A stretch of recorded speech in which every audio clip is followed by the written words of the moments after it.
İnsan var, evlənirlər, həyat yoldaşına yaxınlıq eləyə bilmir. Evlənməmişlər, gözəldir, indi elə bilirəm ki, ilandır deyir. Ne? Cadu.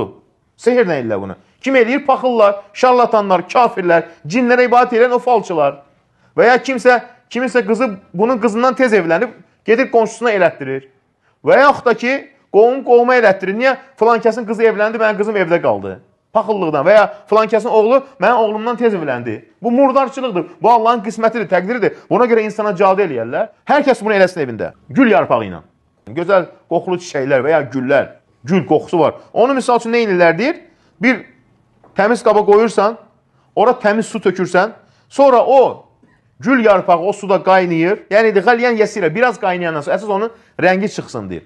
Sonra nə edir deyir? Oxuyursan ora surələri. Fatihə, Ayətül Kürsi, Qul huvallahu əhəd, Qul əuzu birabbin-nas, Qul əuzu birabbil-fələq, Qul ya eyyuhel kafirun. Əsas budur. O suyla çimirsən.